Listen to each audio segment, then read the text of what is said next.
তো যারা মোদির বাচ্চা আবার পাকিস্তানের বাচ্চা তারা বাংলাদেশের বাচ্চা তো হতে পারবে না। আর এটা একটা বিষয় যে জেনেটিক একটা বিষয় আছে না, যে কয় প্রজন্মই যাক, এটা মুক্তিযুদ্ধের যারা বিশ্বাসী তারা ওইভাবে ওই প্রজন্ম থেকে প্রজন্ম সেরকম হবে, আর রাজাকারে যারা বিশ্বাসী তারা প্রজন্ম থেকে প্রজন্ম এরকম হবে। এটা কোনো দিন বদলাবে না। এইটা হলো একটা বাস্তব, একটা সীমারেখা হয়ে যাচ্ছে আস্তে আস্তে। পিনাকি ভট্টাচার্যের বাবার কথাই তো সে মানে না। তার বাবা হলো মুক্তিযুদ্ধকে অনেক ভালোবাসে, মুক্তিযুদ্ধদের অনেক ভালোবাসে, আর সে হয়ে গেছে কি, আমি তো এখন সন্দেহ হচ্ছে পিনাকি ভট্টাচার্যের বিষয়ে। ঠিক আছে, বাবার কথা যে শোনে না সে কি, তাই না?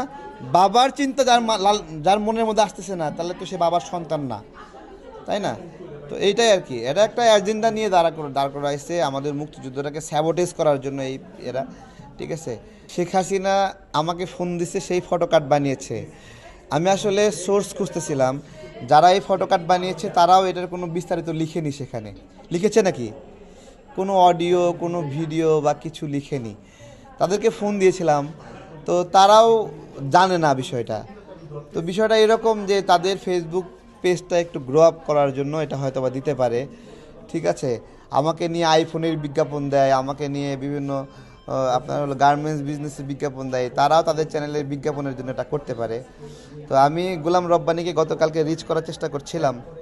ঠিক আছে, তো এবং তাকে আমি শেষ পর্যন্ত রিচ করেছি যে আপনি এটা কীভাবে জানলেন, আপনি কি শেখ হাসিনার সাথে আমার যোগাযোগ করিয়ে দিয়েছিলেন যে আপনি জানেন এটা, মানে আপনি কি মিডিয়া নাকি বা কীভাবে কি?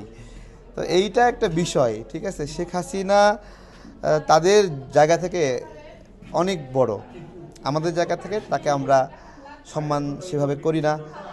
প্রধানমন্ত্রী থাকা অবস্থাতেই তাকে, তার বিরুদ্ধে কত আন্দোলন সংগ্রাম করছে, তাই না? কিন্তু তাদের জায়গা থেকে তারা, ভারপ্রাপ্ত চেয়ারম্যান তারেক রহমান যেরকম অনেক বড়, বেগম যে অনেক বড়, এরকম আওয়ামী লীগের জায়গা থেকে শেখ হাসিনা অনেক বড়। ঠিক আছে, শেখ হাসিনা আমারে ফোন দিছে, এটা আওয়ামী লীগ শুনে ঘোরার মতো হাসতেছে। ঠিক আছে, যে শেখ হাসিনা আমারে ফোন দিবে। ঠিক আছে, তো এইটাই হলো একটা বিষয়। যাই হোক, এটা বলতেছে, বলুক, সমস্যা নাই। হ্যাঁ, আর যদি শেখ হাসিনা আমাকে ফোন দেয় বা কাউকে ফোন দেয়, কেউ কি ফোন দেওয়া আটকাতে পারে নাকি? ফোন দিলে আমি সাহস করে বলতাম, যেদিন ফোন দেবে, যখন ফোন দেবে বলবো যে ফোন দিছিল। ফোন দিলে ফোন দেওয়া অপরাধ নাকি? মানে ফোন রিসিভ করার সময় তো লেখা উঠবে না যে গণহত্যাকারী শেখ হাসিনা, তাই না?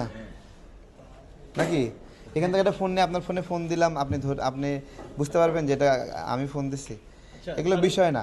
বিষয় হলো যারা এটা লিখেছে স্রেফ একটা আপনার হলো তাদের জায়গা থেকে লিখেছে। আমি জানার চেষ্টা করলাম কিভাবে তারা লিখলো, এটা সোর্স কি, কোনো অডিও। এমনও হতে পারে যে গোলাম রব্বানী সাহেব তিনি কোনো একটা মিটিংয়ে নিজেকে হলো বড় দেখানোর জন্য বলছে যে শেখ হাসিনা তো তারেকের সাথে কথা বলছে, ঠিক আছে, এবং তিনি বলাই দিয়েছেন বা এরকম একটা বলতে পারে।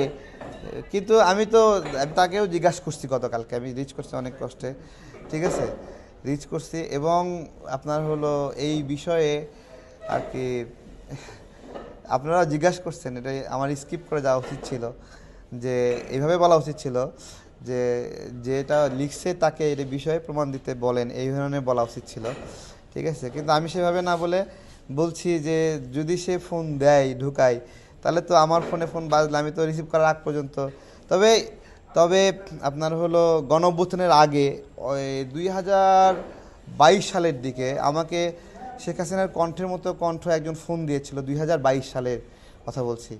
সেই সময় আমি বেগম জিয়া এবং খালেদা জিয়ার তুলনা করে একটা ভিডিও করেছিলাম যে গণতান্ত্রিক আচরণে কার কীরকম। তো হঠাৎ করে ফজর নামাজের পরে একটা ফোন আসছে, সেই রকমই কণ্ঠ। তা উনি তো পরিচয় দিচ্ছে না, অনেকক্ষণ কথা বলার পরে আমি একটা আন্দাজ করলাম যে তিনি নাকি। ঠিক আছে, তো শেষ কথাটা ছিল যে ওই একই, এখন যেরকম আমাকে আম তারেক বলে না, তখন এরকম ছিল, ও উপরে আল্লাহ নিচে আম। ঠিক আছে, এইভাবে বলছে। ঠিক আছে, তো